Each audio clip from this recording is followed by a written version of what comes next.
Do you ever hear noises in the wind or voices behind unopened doors?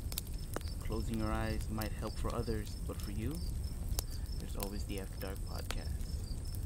Welcome back, guys, to episode number 9 of the After Dark podcast.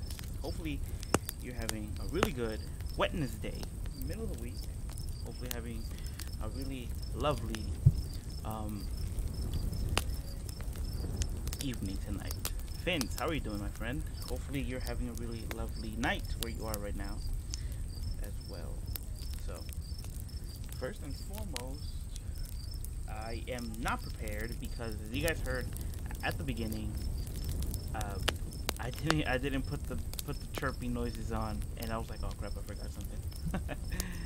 Yeah, Vince, I'm gonna look into the new movie about La Llorona. Hopefully it's good, because there has been some that are very questionable and just very, very cringy. I've seen one, what's it called, The Wailer, I think, in English. I don't know, man. I mean, it's alright. It's just,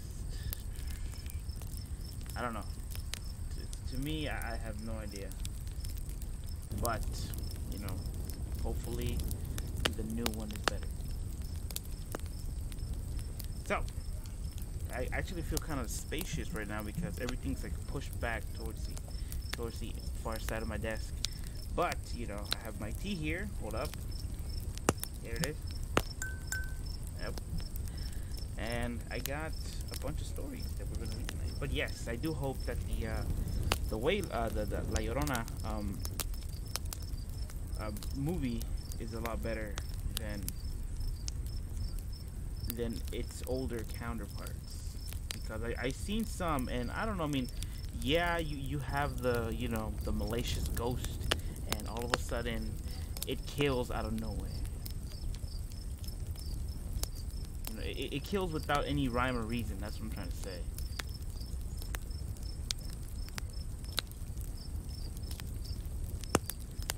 I mean, how old are you talking about, Vince? Like, how old is old movies to you? You know what I'm saying? Like, explain it to me. Because, like, it could be like a year old, or 2 years old.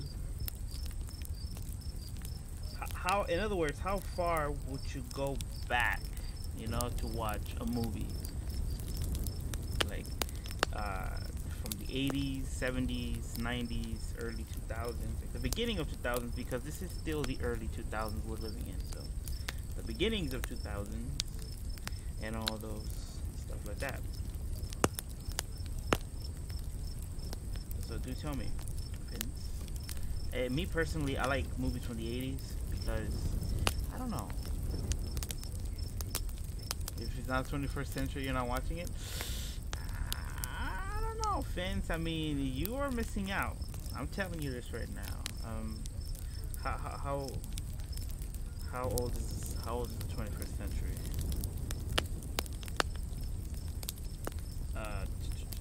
21st century. It began. Yeah, Vince, you're missing out on a lot of really good horror movies from the olden days of the 20th century. I was born in the late 20th century. Like, I'm late. Like, I'm talking about to the point where there was no 20th century anymore. Yeah. But yeah, Vince, you are missing out on a lot of really good 1980s, 1990s horror movies. Especially with the effects that they had back then. They didn't have no CGI that we have right now. So, it's good. It's really good. Now, since so since we're talking about like old movies and stuff like that, I do want to point out that, unfortunately, that this will be like the last, like, we are running on our last legs here with the After Dark podcast, because October is about to be over, and that rhymed accidentally. But so it's about to be over next week on Wednesday. So we have a full week left of the After Dark podcast. And let me tell you guys something that, first and foremost, I want to thank y'all, for hearing me out, for hearing the stories that I have to say, even though if my brain wants to keep like reading quick, but my mouth doesn't want to like follow it. So I really do apologize for that. What else? So yeah. So thank you so much for making this whole month, something that I can remember and go back to like later on down the year when the After Dark podcast reaches its third season and then fourth season, and then I'll think back and be like, yeah, first and second season was a little sketchy. I'm not gonna lie, it was a bumpy ride. It's still a bumpy ride up to this point, but I'm gonna have, okay, what I'm trying to say is, by third season, I'm probably gonna come up with my own GIF. So whatever you see on your screen right now, it's not gonna be something that I pull out of Google anymore. So, and once again, before I keep going, I don't own the little picture that you see in there in your screen. I don't own it. So the rights go to whoever owns this little GIF. Okay, but what I'm trying to say is, I'm gonna start learning how to make GIFs soon and moving pictures, and pretty much it's just going to be my own drawings in there, and hopefully we're gonna have better sound quality all around, and better stories. So I'm gonna be digging everywhere for better stories and save them up, so when October comes next year, we're gonna have a blast. So, but yeah, so that's what I'm trying to say. So what I mean. So first and second season, it's been a bumpy ride, but we're pulling through, right? It's the 24th of October, and hopefully, fans, hopefully it's gonna be cool. I mean, I am gonna put my heart and soul into this. Like I said, not only will the After Dark podcast will have something new coming for season 3, but the whole channel is going to be remodeled, in other words, right? Because like I said, I'm gonna have a banner up. I'm gonna have a what's it called? A name, an actual YouTube name, not just Last Dinosaur, because like I said, Last Dinosaur is my gaming name. My pen name is Shiaki. That's why I combined those two. If you played with me on Fortnite the other day, Dino Chi just is pretty much the combination of those two, Dinosaur and then Shiaki, because Shiaki is my pen name. It's my artist name, in other words. You can say that. Last Dinosaur is my gaming name. So, and combine them two together. Just take the first 3 or 4 letters from Dinosaur and the first 3 letters of Shiaki, and you combine them. What do you mean? Like, what are you talking about? Names, Fins? Like for the channel? Like names for the channel? Because if it's so, I am having troubles. Like really, like I'm having really hard times trying to figure it out. Figure out something.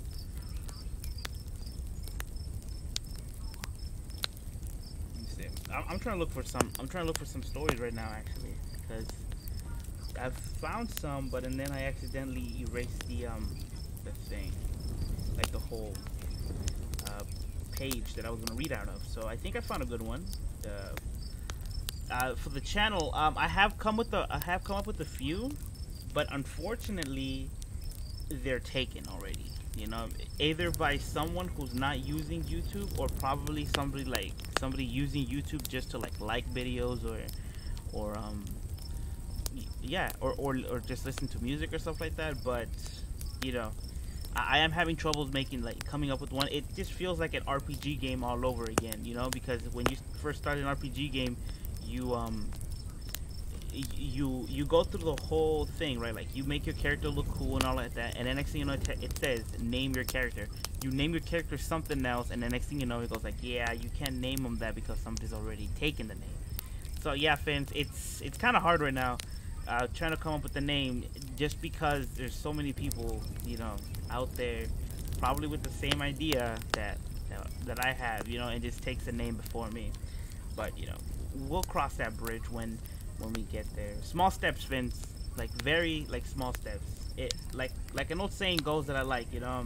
Dream big, but take small steps. Because if you, how does it go? If you miss, you'll miss small or something like that. Like in other words, like you won't get as much disappointment, right? The quote says like that. I don't know who says it, but I like that quote. Just dream big, but start with small steps. So yeah. So hopefully by the end of this year we'll have a channel name, like an actual channel name, not just Last Dinosaur 681. Anyways, so we're moving forward, friends, because I could talk about the channel like throughout this whole hour that I'm gonna be on, because it's exciting. It's exciting starting something that you're passionate about, But if I keep going talking about the channel, then I'm not gonna get into the horror stories. So, but yesterday we were talking about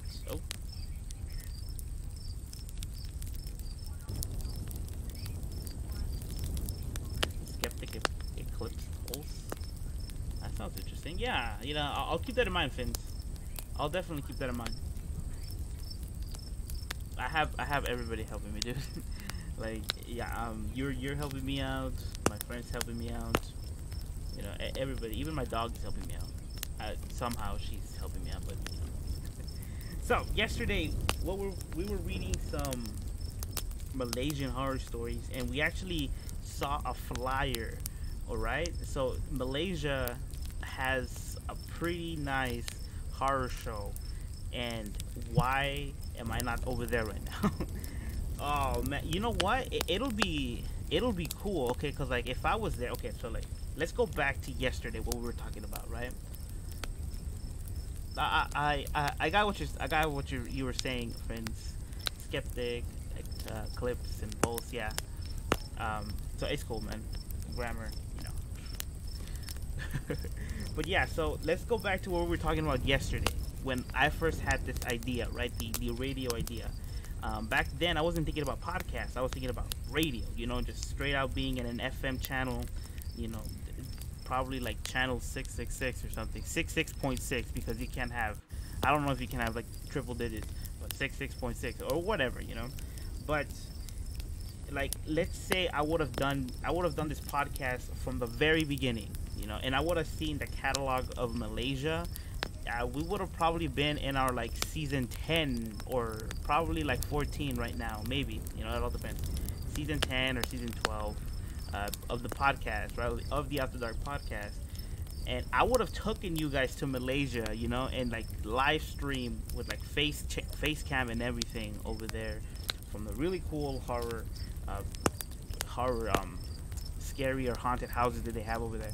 That would have been cool. But unfortunately, back then when I had the idea, I just got out of college, and it's still pretty hard looking for a damn job. I mean, hey. So I'll save this idea in my sub bank, and once we hit like the 10th or so season of the After Dark podcast, I'll take you guys, along with face cam and everything through like some haunted houses and stuff, and we'll actually read outside. You know what I'm saying? So hopefully that'll be an idea for a very long time. So we'll keep that in our subconscious.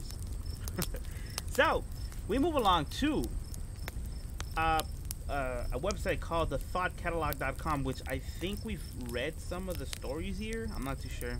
Thoughtcatalog.com, but these are 150 plus short 2-sentence horror stories to freak you out. And you guys know how much I love really, really short horror stories that just get to the point, So like I said, a horror story or a scary story doesn't have to be a full paragraph or like a 3-page essay just to get to the point. 2 sentences can just be so much powerful, you know what I'm saying? So let me see. So the article is by Michelle Cole or Michael Cole, It was first published in July 31st, 2013. So, and it's cataloged under the creepy / scary stories. So, horror stories don't need to be long in order to be scary. A good horror concept can always be boiled down to its chilling core, and it's true. So,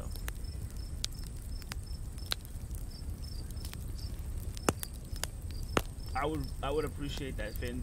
Thank you so much for helping out, man. You're you're definitely at the top right now. You're like the MVP of the channel right now. You know what? When we hit more subscribers, for sure, I'm gonna have like an MVP list, and you're gonna be at the top. So, the header goes. These are short, scary stories. These 2 sentences horror stories are going to freak you out, and that's it. Okay, we'll see. We will see. So the first one goes like this. Oh no! Wait a minute. I think we have seen this one because it's about the boy, about the dad tucking in his son. I began tucking him into bed, and he tells me, "Daddy, check under the bed for monsters." I look underneath for his amusement and see him, another him, under the bed, staring back at me, quivering and whispering, "Daddy, there's somebody in my bed." I like that one. I like that one. Okay, but we already read that. No problem, Finn. Okay, so we move on to the second one because we already read that one. All right, that one's pretty cool. I like that one.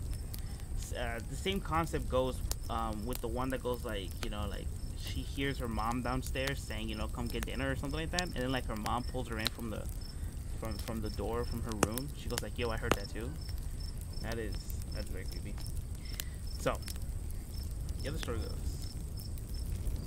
The doctors told the amputee he might experience a phantom limb from time to time. Nobody prepared him for the moment, though, when he felt cold fingers brush across his phantom hand. And it was by a person named Gagigi? I don't know. That's weird, though. Let me see. Let's read it again. The doctor told the amputee he might experience a phantom limb from time to time. Nobody prepared him for the moment, though, when he felt cold fingers brushed across his phantom hand. I don't get it. I don't get it. But we'll continue. We have 150 or 147 to go, so we'll just mow through these like mowing the lawn on a Saturday morning or Sunday morning, after church. I don't know. Number 3. I can't move, breathe, speak, or hear, and it's so dark all of the time. If I knew it would be this lonely, I would have been cremated instead. I like that one. I read this one too, so.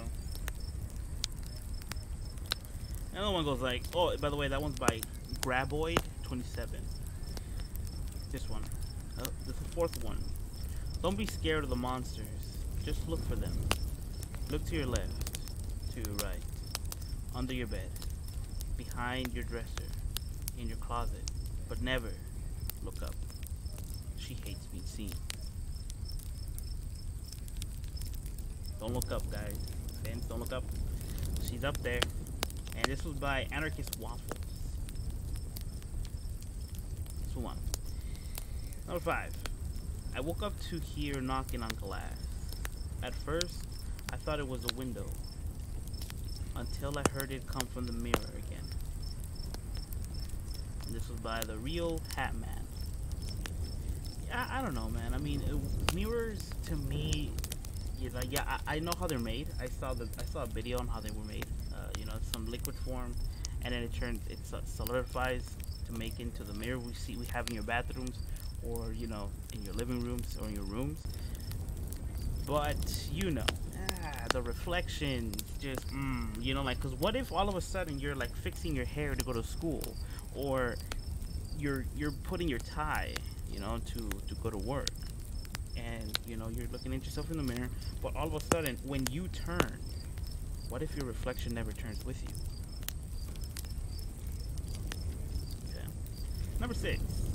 They celebrated the first successful cryogenic freezing. He had no way of letting them know he was still conscious. This was by Nose Gooder Than You. Okay. Number 7. She wondered why she was casting two shadows. After all, there was only a single light bulb. Oof.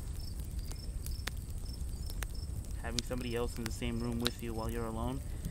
Oof. And this was by Pgan91. Number 8. It sat on my shelf with thoughtless porcelain eyes and the prettiest pink doll dress I could find. Why did she have to be born still?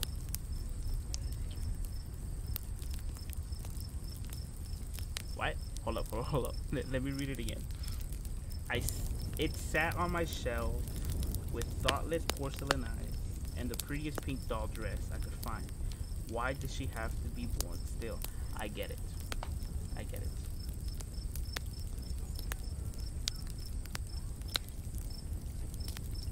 Is it? Huh. I didn't know that, Vince. I thought like it would just say like, yo, you cannot use this name because it's already taken. I hate reading that on RPG. I really do. Oh boy. Oh, and that story was by Horses Everywhere, by the way. Number 9. The grinning face stared at me from the darkness beyond my bedroom window. I live in the 14th floor. This was why bent reflection. Number 10. There was a picture in my phone of me sleeping. I live alone. Oof. Again. Oh, you know what? Yes. Speaking of which, what is the one thing that somebody can go without? You know, something that is always in your hand.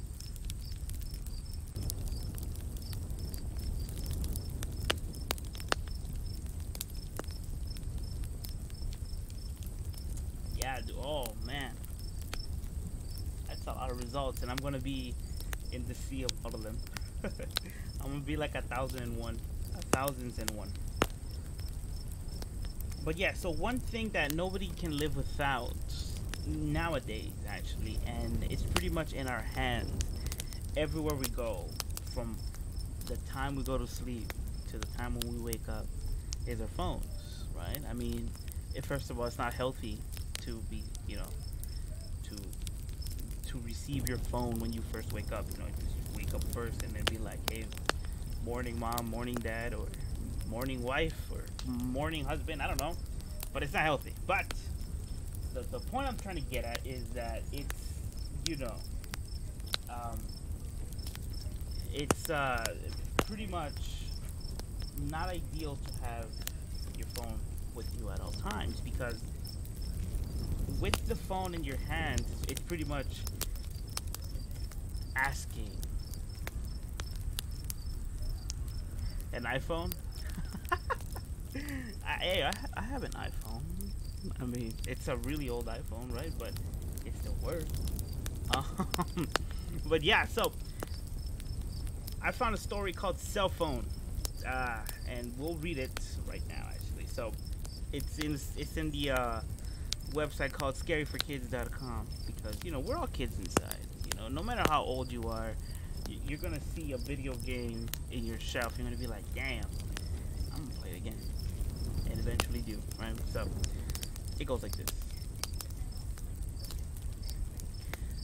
Oh wait, the cell phone is okay, so this is the header. The cell phone is a short, scary story, but I'm not gonna read that because it's pretty much taking away the plot. There was a woman who had a 6-year-old son. One day, she bought a new phone. When she came home from work, she started cooking dinner and left her phone down on the kitchen table. Her son came to the kitchen and saw the phone. He asked his mother if he could play with it. She told him that he could, as long as he didn't call anyone or delete any text. Of course, the boy agreed and went on to his bedroom to play with the phone. Around 10 p.m. that night, she went upstairs to tuck her son in and found him fast asleep in his bed. The new cell phone was lying on the ground beside the bed. She picked it up and began browsing through the settings to make sure he had not deleted anything. She noticed some minor changes. He had changed the theme, the background, and gave her a new ringtone. She noticed, however, that he had taken some pictures with his cell phone. She opened the images folders and browsed through them. How cute, she thought. He had been taking pictures of himself. Then, she came across the last photo in the folder. When she first saw it, she couldn't quite believe it.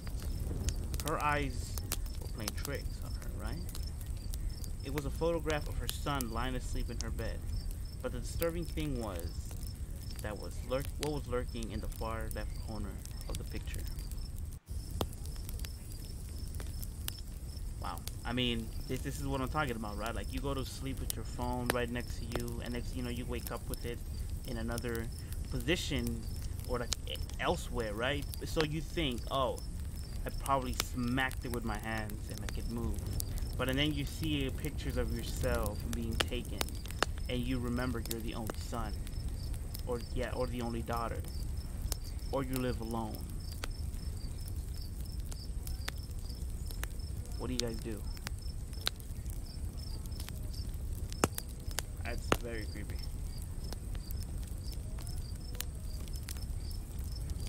You know what? Let's branch off to another scary stories. This one's called Clap Clap. That's it. Clap Clap. It just reminded me of that Jimmy Neutron kid. What was his name? I forgot his name. The one that kept saying clap, clap, clap, slap, slap, slap. Anyways, we move on to Clap Clap. One day, a young married couple went hiking in the mountains. As the sun began to set, they realized that they were lost. The wife was getting worried, but her husband tried to calm her down and assured her that they would eventually find their way back to their car. However, after walking for hours, they still had no idea where they were. It was growing dark, and the man and wife were getting desperate. They didn't have a map or a compass with them, and all of the trees looked the same. Just when they were about to give up hope, they came across an old cabin in a clearing. The cabin looked as if it had seen better days. It was dilapidated. It seemed like it hadn't been in use for a long time. Some of the windows were cracked and broken, and a lot of the tiles had fallen off the roof. The husband knocked on the door, but there was no response.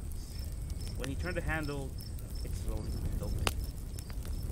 Inside, they found it in a bad state of despair. There were little furnitures, and the floor was covered in a thick layer of dust. As the couple cautiously looked around, they noticed a strange atmosphere and a peculiar, musty smell. The walls were covered from floor to the ceiling with graffiti written in red paint. The words "death" were repeated over and over again. The man and woman were unnerved. With a shaking hand, the husband reached out to touch the wall. He was horrified to find that the paint was not yet dry.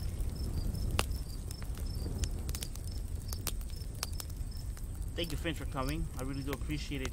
And you have yourself a really good night and a safe one too.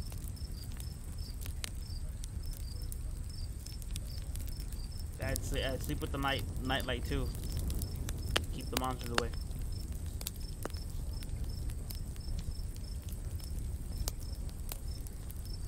The couple were very frightened, but they had nowhere else to go. They knew the mountains was dangerous at night, and there were a lot of wild animals prowling the woods. Despite the creepy writing in the walls, they decided to stay the night. Going upstairs, they found a moth-eating mattress that had covered stains. The husband and wife wrapped themselves in an old piece of carpet they kept warm and tried to make themselves as comfortable as possible under the circumstances. They laid down together on the mattress and eventually managed to fall asleep. Sometime after midnight, the couple were awakened by a strange rustling noise. It sounded like someone or something was moving around outside the shack. Did you hear that? Asked his wife. I think there's somebody out there. Her husband listened for a while, but he didn't hear anything. He got out of bed and walked over to the window. It was too dark outside to see anything. Opened the window and stuck his head out. "Who's there?" he called nervously. There was no response.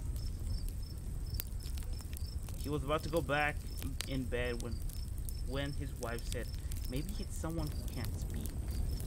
The husband returned to the window and said, "Is there anybody out there?" Clap once for yes and twice for no. He strained his ears to listen. The stars twinkled in the night sky. The crickets were chirping loudly. All of a sudden, he heard a loud clap. The man turned to his wife and said in surprise, "Right, there is somebody out there." He leaned over to the window and his eyes scanned the darkness. He couldn't make out anything in the pitch black. "Are you the owner of the cabin?" he asked. Clap, clap. "Are you a man?" Clap, clap. "A woman?" Then, clap, clap. "Are you human?" Clap, clap. A chill ran down his spine. He swallowed hard and croaked, "Did you come here alone?" Clap, clap. "How many are you with?" Clap once for each person. And as you guys may guess, there were a bunch of claps. I don't know. Ooh. That was the end of my tea. Pretty good tea. Pretty good tea. But having to hear something out of nowhere, it does sound kind of creepy, right? I don't know. People just go to sleep. Focus with all your might to just go to sleep and hope to God you guys don't wake up at night. Some of the scariest feelings come out at night, even if you think you are alone.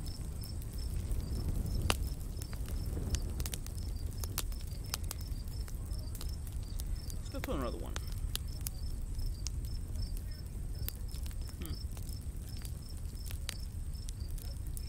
Let me see. I'm scanning. Okay. What about this one? It's called the Human Chair.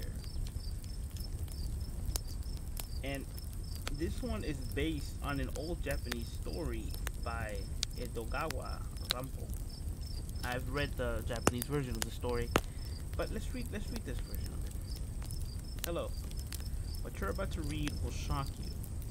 I need to confess the strange and terrible crime I have committed, and I can't bear to keep my secret any longer.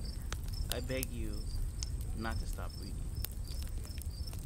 For years, I have hidden myself away from the world. You see, I'm hideously ugly, too ugly to describe. You would be shocked and horrified at the sight of my face. I was a miserable and wretched creature, because I never knew love. I never felt the affectionate touch of a hand or the warm feeling of a pair of lips brushing against mine.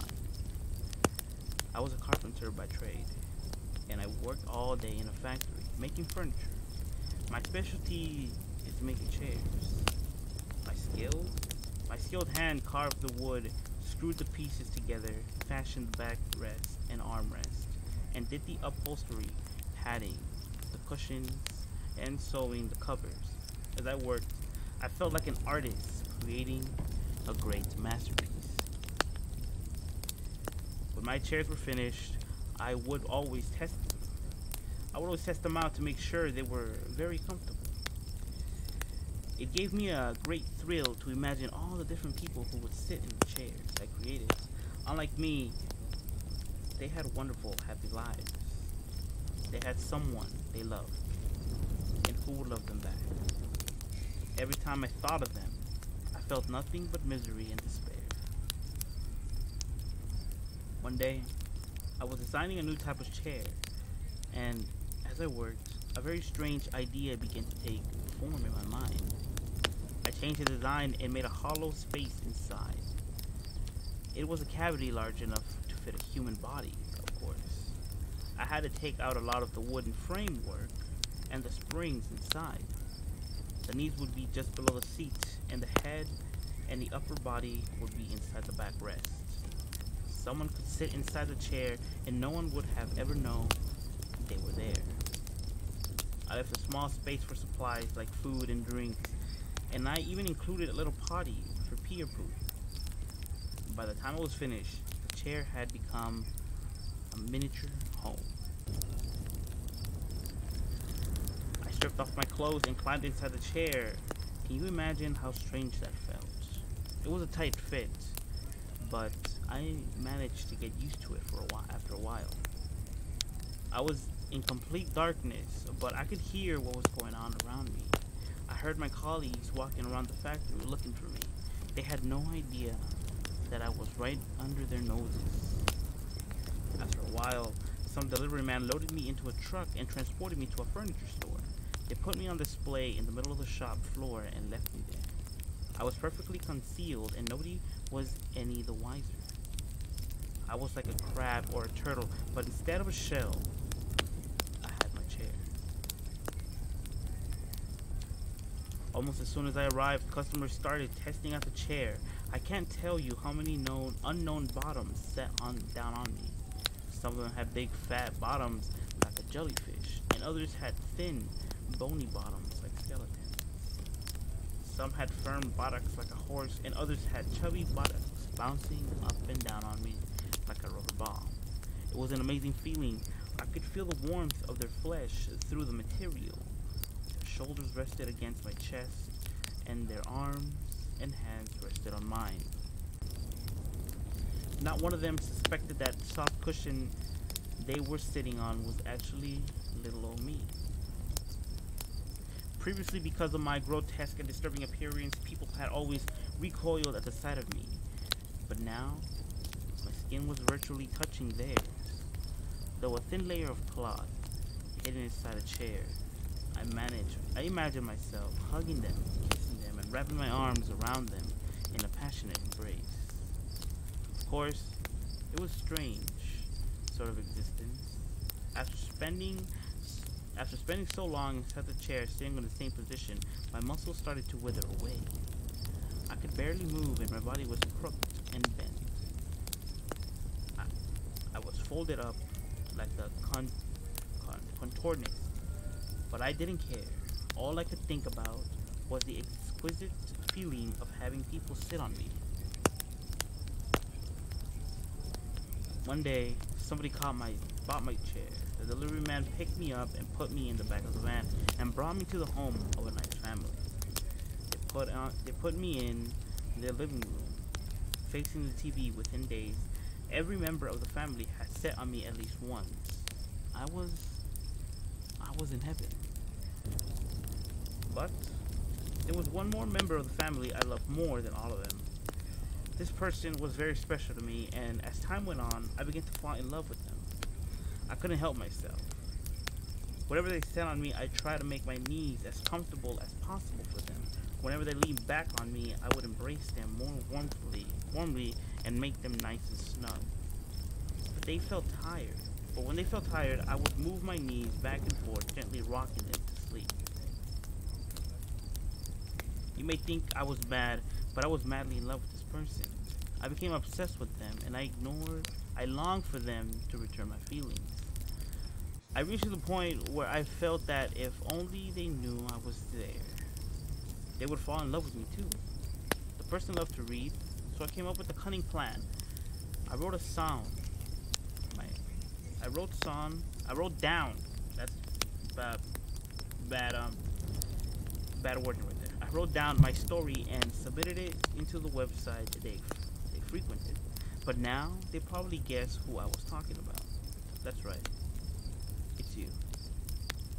I've been in your home for so long. I've probably forgotten where I came from. Every night I crawled out of the chair and sneak upstairs to watch you sleep. I can't bear to be away from you for a moment. I love you. And I think you could love me too. If only you saw me. Now, after you finish reading this, please turn around and look at me. I'll be waiting. Don't be afraid. Come sit down on my knees. I miss your touch.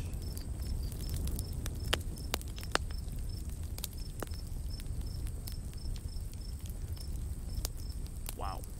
Now, I'm not gonna lie, I did look back, but I remember I'm sitting in an office chair, so I'm good. If you're sitting in a couch, hey, he loves you. Yo, this comment from I'm Not Scared Lol, I'm sitting in a chair that has wheels on the bottom, so unless you're an octopus, there's no way you fit in there. By the way, although I have two-story house, I live in the first floor.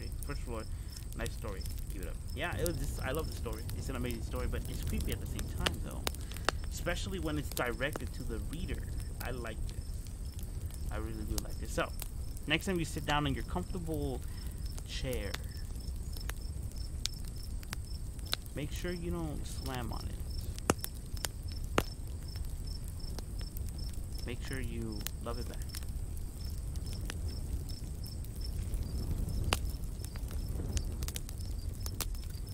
Let's move on to another story called All You Can Eat. Wow, here we go. I have high hopes for this one. When I was a child, my father was always saying, if you kill something, you eat it. I suppose it sounds reasonable enough, but my dad always took things a bit too far. I remember the first time it happened, I was only 3 years old. I was stomping on ants. Scrape them up and eat them, son, he growled. I wouldn't do it. I cried and turned to run away, but he grabbed me and shoved the ants into my mouth, one by one. Afterwards, I threw up. One day when I was 4, my father caught me pulling the wings of a fly. You can eat them now, or eat them later, he said. I started crying, but he picked up the fly and made me open my mouth. Then he dropped it in and forced me to swallow it. For weeks afterwards, I thought I could feel the fly buzzing around inside me. When I was 6 years old, I made a bow and arrow out of a stick and a piece of string. I was running around the backyard shooting arrows into the bushes when a bird flew by accident, and I accidentally hit it, and it fell to the ground to my feet. My father was watching at the window. Bring it inside, he yelled. My dad made me watch as he plucked off the feathers, cleaned the bird, and gutted it out. Then he tossed it in a pot of boiling water. When it was cooked, he put it on a plate and set it down in front of me. It looked like a tiny little chicken. Now eat it, he ordered. Tears rolled down my cheeks. My father stood over me and made sure I ate the thing. My dad wasn't all that bad, though. He bought me a puppy for my 8th birthday. A few months later, he decided to teach me how to drive a car. As we were backing out of the driveway, I heard a crunch and hit the brakes. We got out of the car, and when I saw my beloved pet dog squashed under the car, one of the rear wheels, I fell to my knees and burst into tears. You know the rules, my dad said. I started shaking my head and crying. No. My dad picked up the dog, but I took off running into the field. I spent the next 2 days and nights sleeping through the woods. I was cold and hungry, but I didn't want to go home. One night, I waited until it was late and all the lights were out. When I climbed into the kitchen window, as I quietly as possible, and looked in the fridge, all of a sudden I heard my father's voice coming from the darkness. Your dinner's on the table, he said. He flicked the lights on and nodded to a big platter on the table. There lay my pet dog, roasted to a crisp with an apple in his jaw. I tried to run, but he grabbed me by the scruff of the neck and pushed me down into the chair. I couldn't stop screaming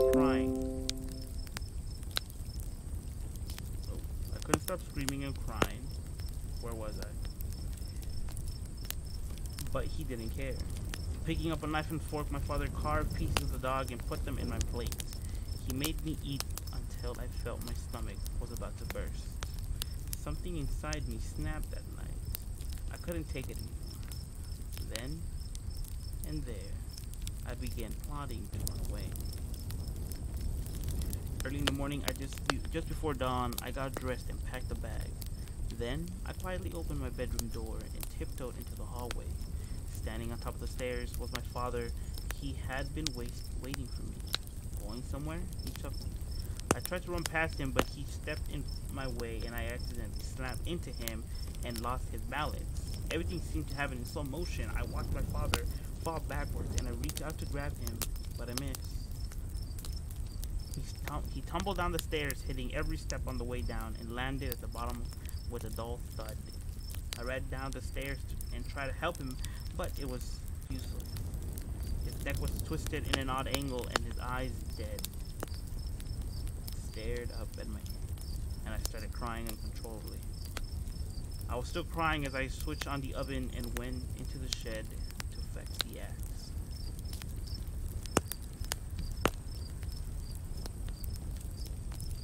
Wow.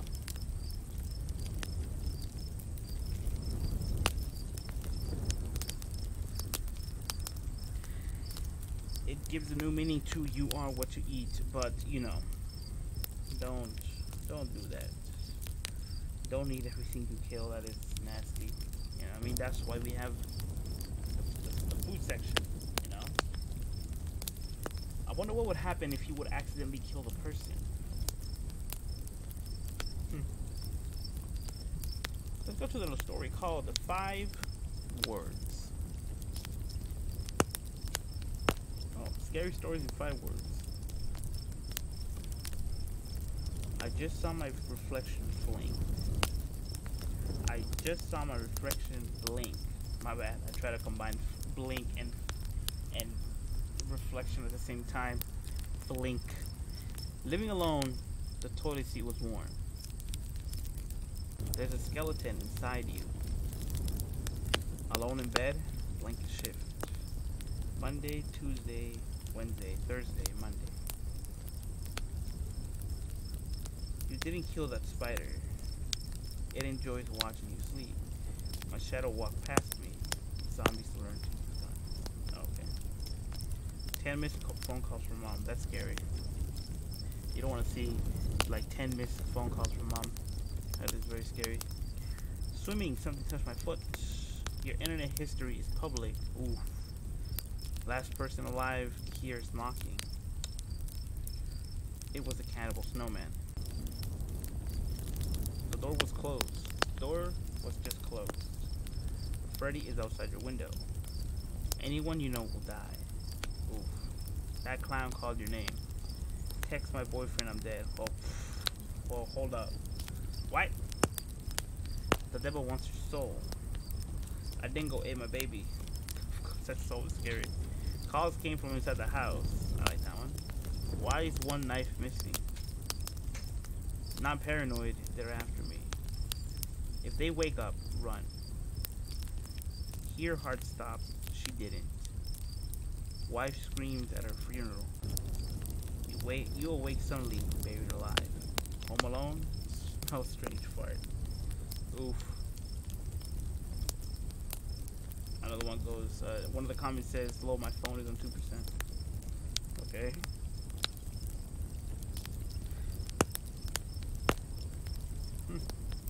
This comment is pretty much like a story. At Satan's home, door open. My dead neighbor called me. Last person alive was here screams. Maniac is on the loose.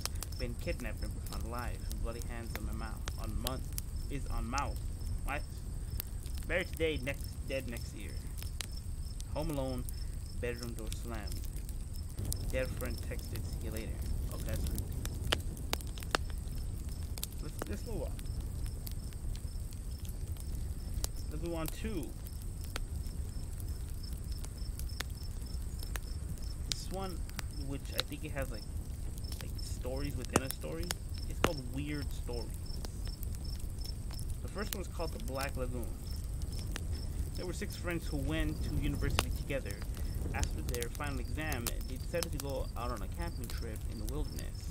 After driving for several hours, they finally reached the Black Lagoon. It was beside a cliff ideal for driving. They pitched their tents in a clearing in the woods and spent the evening swimming in the warm, clear water. As the sun was beginning to set, one of the friends went to the highest point on the cliff and jumped off. While the other 5 watched, their laughter slowly subsided as they waited for him to surface. It was only half a minute for them.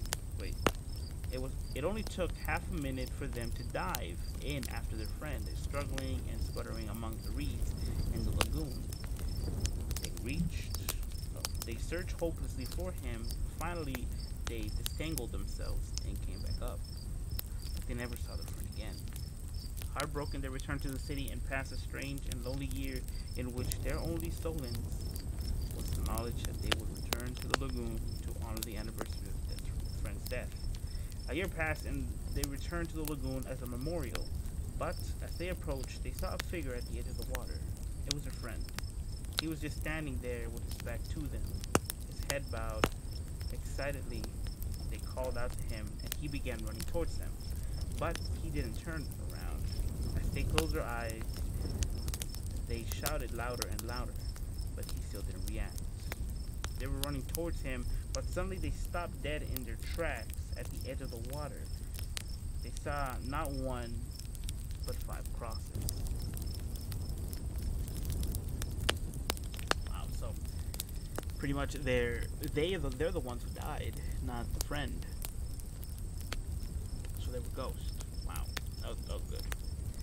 So the one's called Back in Time. There was a scientist who spent his entire career working on building a time machine. After many years, they thought they had solved all the problems, and his device was completed. All that remained was for it to be tested. There was just one paradox that I could never overcome, he told his assistant. But last night, I had a revelation. You see, time is a field. This machine I have constructed can manipulate the field. All that is required to go back in time is to reverse that field. Pushing the button as he spoke, he said, "This should make time run backwards. Run time make should this," said he. Okay, first of all, I'm amazed that I read that without stuttering. Run time make should this, said he. Wow. So what would happen if he would have done it again? Would it go back to normal? Or would it be in reverse? Time makes should this run. Make should this run. Time. You know what I mean? Up until like he clicks it so many times to the point where he actually goes back to saying this should make time run backwards. Wow. We already read Puppy. We don't need that. We don't need to reread it. So we go back to a backup plan. When the meteor struck, humanity was forced to go back to its backup plan. They chose about 1,000 of the fittest, smartest, and overall best men and women on the planet and brought them to the underground facility. They locked all of them in high-tech cryogenic caskets, put them on ice, and programmed the computers to automatically await them in 5,000 years. They were right to trust their technology. 5,000 years later, after the rest of humanity has been extinct, the facility computer brought everyone back to consciousness right on schedule. They were wrong, however, to trust themselves. In the rush to put everybody under, they had forgotten to program the computers to also unlock the caskets. What? But wouldn't they be able to like knock it over and break it or something? I don't know. I mean, 5,000 years later, you're awake, and I mean, I've seen the Fallout gameplay where like you're like in the cryogenic freezer, and all of a sudden, you know, he wakes. My dog saw something in the kitchen right now, and she's trying to bark at it. Wow. Okay. She is back to her loafy self. So, let's keep going to Hit and Run. He was dead. That much was clear. She looked from the still body laying on the road to the dented hood of the BMW in a panic. She got out of trouble before, but nothing in his scale. This didn't seem like something he could just make go away. She contemplated the broken form in front of her. He seemed homeless. Ancient, tattered clothing, grizzled features. Hell, even for a corpse, he looked sickly. There was a drainage ditch down by the side of the road. Well, odds are we're good. No one would miss him. It didn't make much force to nudge his emaciated from him. Her ill-gotten relief was cut short, however, as a hand closed around her throat. A harsh voice whispered in her ear, "Just so you know, I only eat the ones who try to leave. Would let you go if you try to help." In one swift movement, he snapped her neck. "We're both monsters," he hissed. "I'm just more honest about it." I like that one. I like that one a lot. It's about the time that I remind you guys to please. You're gonna hear me up until the end of the season podcast, so please, if you are listening to my podcast and you are on your car, I do hope that the car is either off or it's parked. You know, don't drive, don't text and drive, don't use your phone and drive, please. You know, if you guys want to listen to the After Dark podcast, just put me on speaker or put me on the aux, hook me up to the aux cable and listen to my beautiful voice in the four corners of your car without you touching your phone. Why? Because, you know, it's a problem. Alright? Yeah, look. Having your phone in front of you is important, but it's not as important as looking what's in front of you while you drive. You know, if you have somebody right next to you, tell them, "Hey, you know what? I heard that this guy right here, you know, he tells scary stories like around 9 p.m. You know, look him up for me, please." His name, the podcast name is The After Dark Podcast, Season 2, Episode 9. But yeah, so please don't, you know, don't use your phone while driving. It's a hazard for you. It's a hazard for me. And oh my God, it just brings my blood to a boil whenever I see a driver on his phone. Like, come on, man, please just put it away. Pay attention to the road. You know, I don't want to be reading scary stories, you know, years from now about you guys. But like, oh, this guy was driving and all of a sudden he died crashing to a pole, but he had his phone in front of him. Come on, put that in the glove compartment if you're not listening to my podcast. But if you are, like I said, put me on speaker, hook me up to the auxiliary cable, and yeah, you know. So don't use your phone and drive. Don't text and drive. Don't drink and drive, and don't smoke and drive, because they're all bad. Please. So we move along to another one called The Most Terrifying Creature. The children were excited. Their favorite uncle was coming home to visit. He was an adventurer, and his journey had taken him to many mysteries and exotic places. His latest trip was to a remote region in the deep heart of Africa. The children could hardly wait to hear the tales he could tell. When their uncle arrived, he had a broad smile on his face. After he greeted their parents and their children dragged him to the living room and made him sit down, they begged him to tell them a story about a recent adventure. "Very well," said the uncle. "I'll tell you about the most terrifying creature I have ever seen. We came across the most remote part of the jungle. It's a massive spider, almost half a meter in diameter. The most interesting thing about it is that this creature was the most peculiar survival tactic. It is a parasite.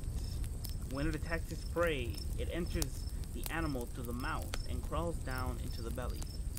From there, it can take over the host's nervous system and control its movements, essentially rendering the host a useless puppet. It stays in the animal's body and feeds on it, off of it, just long enough to plant its eggs. Then, it goes searching for the host." The children's eyes widened.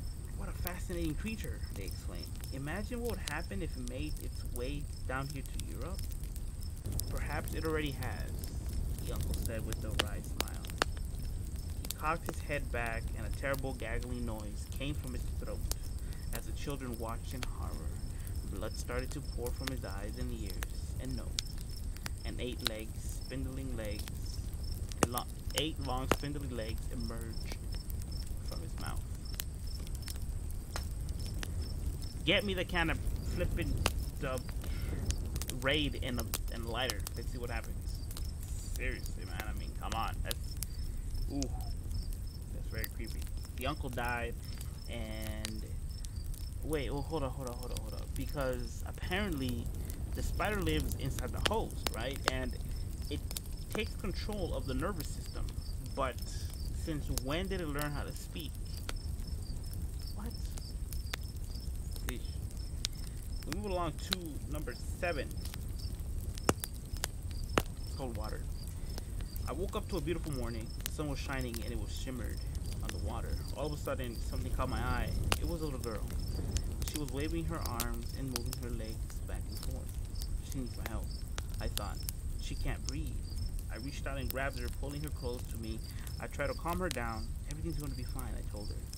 I saved you. Breathe in. Just relax and breathe in. Despite all my efforts, she went limp. I held her tightly. Not again, I thought. What went wrong this time? Children are so difficult to understand. Maybe my tentacles scare them. I brought her down to the bottom and buried her under the silt. Then I took a deep breath of water and went back to sleep. That was good. I like that one. We move on to the other one called Reflection in the Mirror. Wait, hold up. Before we move on, what? Hold on. I woke up to a beautiful morning. The sun was shining and shimmering on the water. All of a sudden, something caught my eye. It was a girl who was waving her arms and moving her legs back and forth. She needs my help, I thought. She can't breathe. I reached and grabbed her and pulling her close to me. I tried to calm her down. Everything will be fine. I told her, I saved you. Breathe in, just breathe in. Despite all my efforts, she went limp. I held her tightly. Not again. I thought, well, I'm wrong this time. Children are so difficult to understand. Maybe my tentacles scare them. I brought her down to the bottom and buried her under a silt. Then I took a deep breath of water and went back to sleep.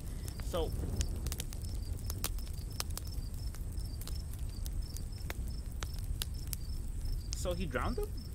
Right? Huh. I am conflicted, but I like the story. Reflection in the mirror.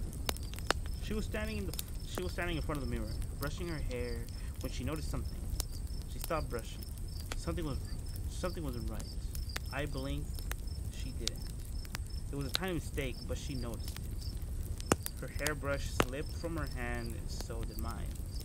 Her eyes grew wide in fear, and so did mine. Her hand crept closer to the mirror, and so did mine. Our fingertips touched in the cold glass, and all of a sudden, I reached out and grabbed her wrist. I took her by surprise. She struggled, but she was no match for me. I yanked as hard as I could and pulled her through the mirror. Then, I jumped out and took her place. I stared at her, beating my fist against the glass. It was no use. She didn't know how to free herself. I watched her silently screaming, begging for help. Then, I picked up the chair and smashed the glass, trapping her in there forever. What? Hell nah. See what I mean? Mirrors, man. Mirrors. This was called Identify Her. I was at work when I got a phone call. It was the police. They said a girl had wandered into the police station. She didn't know her name. She didn't know where she lived. They found my number on her mobile phone. Do you know her? Do you know anyone fitting the description? They asked. I told them I didn't. Can you come down to the police station and see if you can identify her there? I told them I would be there as soon as possible. I had no idea who it could be. I got in my car and drove to the station. I walked through the double doors and I saw her sitting in the waiting room. I recognized her immediately. She was my daughter. It had been 10 years since I last set eyes on her.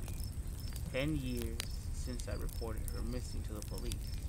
10 years since I killed her and buried her body in my house.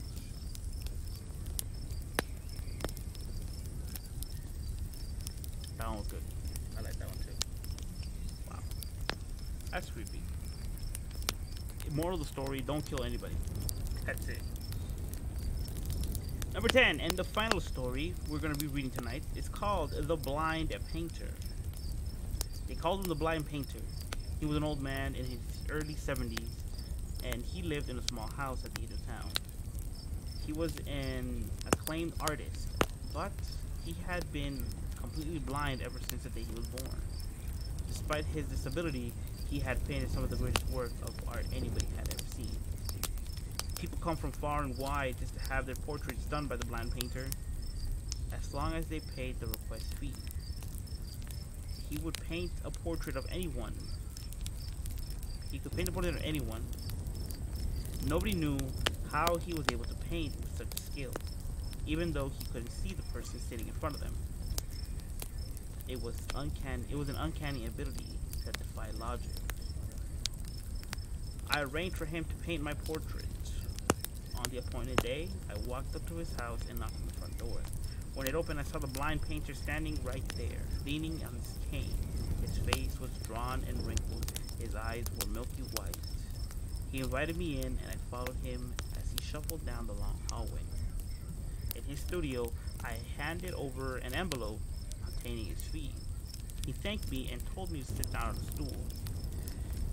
He stood behind an easel with a blank canvas on, and he picked up the paintbrush.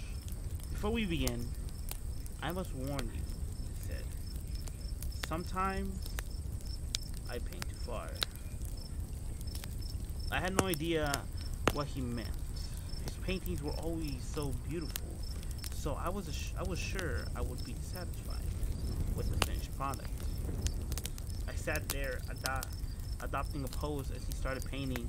Hours passed, and neither of us said a word.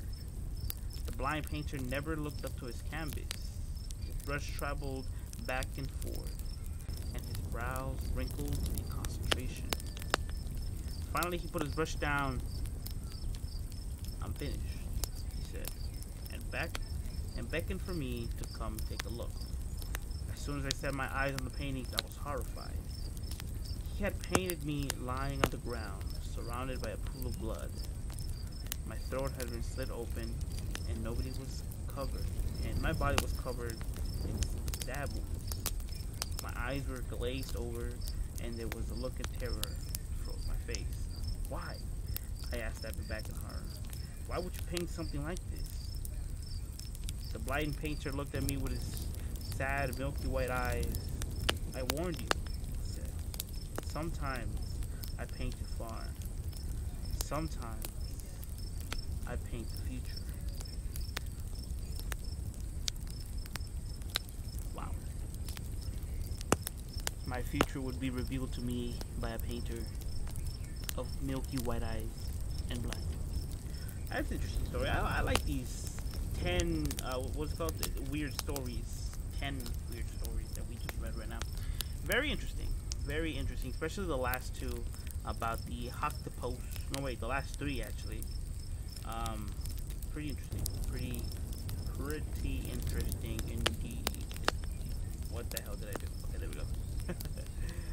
But with that being the last story we read for tonight, thank you guys for watching. Thank you guys for coming and hearing my podcast. I really do appreciate it. You know, Fins, thank you for coming, staying in the chat with me for a little while, talking to me. It's cool. Guys, if you guys are listening to the live stream right now and, you know, don't say anything, please. I encourage you to talk to me. Talk to me, please. I want to make more friends. Oh, Lord. But yes, thank you too, by the way. I really do appreciate you. More than you guys think. So thank you for hearing me read all these wonderful scary stories that, you know, a bunch of people have made, and, you know, we have ourselves to read. So, if you guys want to follow me on Twitter, you can do so. The link in the description is already down below.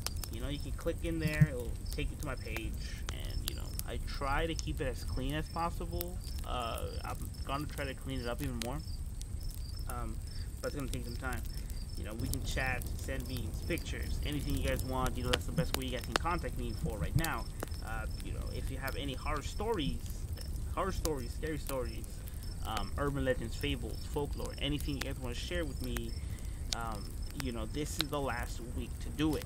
Like this whole week up until next Wednesday, it'll be the last week to do it. Because the After Dark podcast will shut its doors for the very first time. So yeah, send them over to me with the hashtag the After Dark podcast S2, for season 2, or hashtag TADPS2. Once again, it's hashtag the After Dark podcast S2 or hashtag TADPS2. Alright? If you're going to follow me on Instagram, you can do so as well if you like. I am an artist. I am a digital artist, traditional artist, and hopefully a painter soon. I usually post every Wednesday and Saturday from 8 to 9 a.m. California time, but since it is October, I am partaking in the Inktober Challenge, which is me drawing every day. I'm following the prompt right now, okay? Maybe by this weekend, I'll probably stop following the prompt because I want to do my own drawing. But if you guys want to see what I have so far for 24 days straight, all my work is in my profile right now. And first of all, I thought I wasn't going to do it, but I feel good about it, and I am running strong. So yeah, so if we get to 250, I did promise you guys that I will start, like, I'll do a live stream of me drawing, like, from the very beginning all the way to where it should end. So you guys are gonna have me here for like an hour or 2 hours straight of me drawing and talking nonsense, because I haven't done that. So that'll be a new challenge for me. Or would you guys prefer a video, like a sped up video, and just me talking over it on the editor? You guys tell me. You guys would like a live stream or a video? I could do both. I mean, come on, man. If I can't multitask, boy, if you don't. Okay, so yes, follow me on Instagram, follow me on Twitter.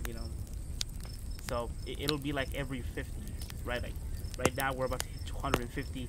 One will be there, and then it'll be 300, 350, 400, 450, and it keeps going, But yeah, so thank you very much for coming, staying with me, and thank you guys for listening to the podcast, to the After Dark podcast. It means a lot to me. Like I said, it is the last week of the After Dark podcast, and I really, really do appreciate you guys for all the support, even if it's just my views. I really do appreciate you guys so much. If you guys want to follow me, subscribe to my channel, please do so. I need friends.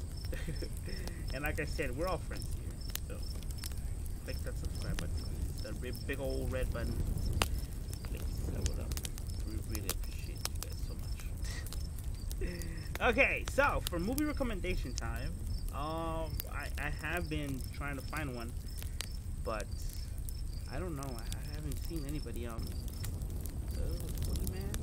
What about this one? I don't know. Let me see. Let's look it up. Let's look up some good ones, please. Some good ones that I have seen already and that I like. So.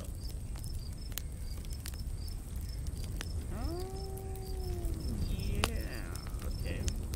What about this one? It has a series, so it has one movie and then two movies.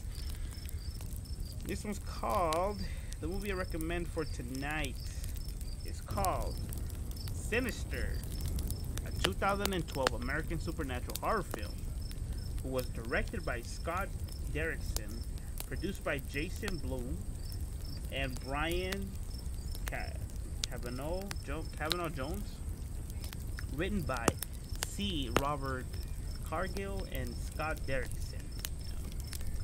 Let me see. Its release date was on March 11, 2012, and it on SXSW, and it was released here in the United States on October 12, 2012. So it runs for an hour and 9 minutes, which is roughly about like an hour and 50, somewhere around there. I don't know. But it is a really good movie. I really like it. It's pretty spooky right about the time, that you guys are barely moving into a new house, and then you find an attic, and all of a sudden you find all these strange things on it, and oof. everything just goes south afterwards. But you know, go watch it. It's a pretty good movie. I mean, come on, it's a horror movie. And why won't we watch any horror movies in October? October is the horror month, the best month of the whole year, in my opinion. I mean, if you want to like add your birthday, I guess, you know, yeah, it's the best month of the year, but you know, October's pretty cool too. So, thank you guys for coming. I really do appreciate you guys. And yeah, and on that note, make sure to always bring a flashlight. Never walk alone on an empty street. And always, double check your surroundings, because you may never know who or what can be lurking after dark. Peace out, everybody. Have yourself a great and safe night tonight.